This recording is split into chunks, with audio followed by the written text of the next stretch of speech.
Merci beaucoup, Tata Nzonzi, de nous avoir accordé la parole. Comme vous avez su bien présenter notre mouvement, notre cercle, qui prône l'union nationale, a priori au Congo, une fois, et en Afrique en général. Pourquoi nous, au fait, pourquoi cet idéal, pourquoi cette vision? Euh, Nous avions eu cette vision pour pouvoir emmener les Congolais et les Africains en général à pouvoir comprendre là où le monde se trouve actuellement. Vous conviendrez avec nous que actuellement on remarque la guerre entre la Russie et l'Ukraine, la guerre en Arménie et Azerbaïdjan, ainsi de suite. Partout, il y a des mouvements. Il y a des mouvements depuis que nous sommes rentrés en 2021. Chers compatriotes, chère élite politique, nous les Congolais, nous ne sommes pas un peuple, nous ne sommes pas des moindres. Nous sommes un peuple choisi, choisi par Dieu. Et donc le monde là où elle se trouve, il se trouve actuellement, le monde est en guerre, le monde est en pleine mutation. C'est pourquoi nous appelons nos élites politiques de la classe de la majorité comme de la classe de l'opposition, de pouvoir prêter attention sur la politique extérieure, d'ouvrir les yeux gros, de bien analyser minutieusement ce qui se passe à travers le monde. Le temps n'est plus à pouvoir pointer du doigt à son Excellence, Monsieur le Président Denis Sassou Nguesso, ainsi qu'à ses collaborateurs, parce que selon le système politique bien ficelé par la France et ses alliés, donc les Occidentaux, nous remarquons que avec les adages qu'ils nous apportent en Afrique, la démocratie, la liberté d'expression, le droit de l'homme, tout ça, ça va au profit de nos ex-colonisateurs, qui sont donc les Français. Et donc nous, pour pouvoir donc bénéficier de la mutation qui se passe dans le monde, c'est pourquoi notre cercle de réflexion, nous avions pensé lancer cet appel à toute la classe politique de pouvoir chercher une piste d'unité, de s'unir,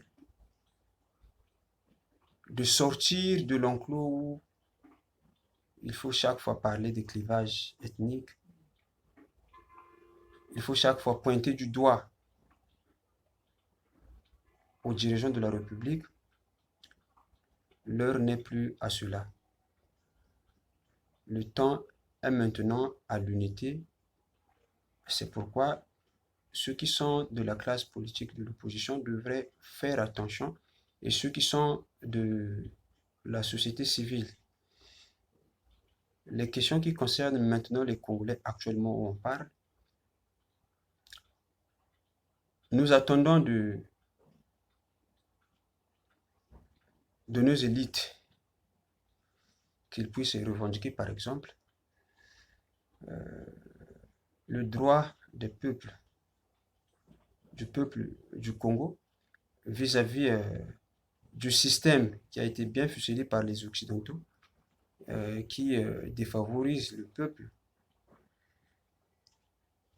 qui ne permet pas au peuple de bien vivre, de bien profiter, et qui ne permet pas aussi à nos dirigeants de pouvoir avoir la liberté économique qui, qui peut permettre de diversifier l'économie, de créer les emplois. Ce sont ces questions-là qu'il faut maintenant, on pense, voir ensemble entre les classes politiques de la majorité, les classes politiques de l'opposition ainsi que ceux de la société civile. Parce que les mêmes problèmes où vous pointez du doigt à ceux qui sont au pouvoir, en temps normal, le problème ne se trouve pas, enfin, pour qu'on puisse parler du bien-être de la population au Congo, le problème ne se trouve pas au sein des mains de ceux qui sont au pouvoir. Le problème se trouve entre le système qui a été bien ficelé par les Occidentaux, qui a divisé la classe politique du Congo entre la majorité et l'opposition.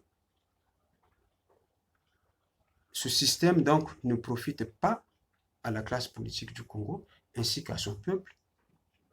C'est pourquoi maintenant, nous, selon notre vision, nous avions pensé vous renvoyer un peu sur tout ce que les Occidentaux ont pu ficeler, la charte de l'impérialiste, le pacte colonial. Tout ça, vous conviendrez avec nous que c'est juste un système qui ne permet pas le développement au Congo, mais ce ne sont pas nos dirigeants. Donc ceux qui sont au pouvoir, qui sont responsables des problèmes qui minent la société congolaise. Du coup, nous lançons vraiment cet appel à toutes les classes de ne plus vraiment mettre l'action sur le fait de vouloir fustiger ceux qui sont au pouvoir par des propos du genre mauvaise gestion, corruption. D'ailleurs, si on parle de la mauvaise gestion au Congo, les vrais responsables, c'est le système politique que la France a implanté. Si on parle de la corruption, c'est également le même système qui favorise et facilite la corruption. Si on parle également de la gabegie financière, tout ça, toutes les expressions qu'on peut entendre, ce qui favorise tout ça, c'est juste le système que eux ils ont implanté, qu'ils avaient bien ficelé depuis bien des siècles, qui ne nous permettent donc pas de pouvoir avancer sur le plan politique et économique et social dans notre pays. Du coup, vraiment, nous appelons surtout ceux qui sont de l'opposition et de la société civile de pouvoir mûrir vraiment la plus grande réflexion, de pouvoir s'attarder sur les événements politiques qui se sont déroulés dans notre pays et d'ailleurs s'attarder sur le meurtre brutal de Tata Machua. Vous allez comprendre que si il fallait abattre Machua, c'était pour comme faire taire une voix qui pouvait revendiquer le bien-être ou le droit des Africains dans ces terres. Donc tout ça, c'est juste pour vous en appeler à la conscience nationale. Nul n'est question d'encore vouloir revenir sur les histoires du passé, du genre démocratie, liberté d'expression, tout cela, on n'en a plus besoin. Ce que nous avons besoin maintenant, c'est parler autour d'une même table, d'avoir tous une même vision, un même idéal. Le Congo aux Congolais, tous autour d'une même table, pour pouvoir donc vouloir revendiquer les droits du peuple. Donc, pour le moment, je pense que Tata Nzonzi, comme présentation, on peut pouvoir s'arrêter là. Et donc, ceux qui vont pouvoir suivre cette vidéo, nous vous demandons à vraiment prêter attention et à analyser différents mots, différentes expressions que nous utilisons pour pouvoir bien cerner notre message. Et donc, bonne compréhension et bien de choses à vous qui allez suivre cette vidéo.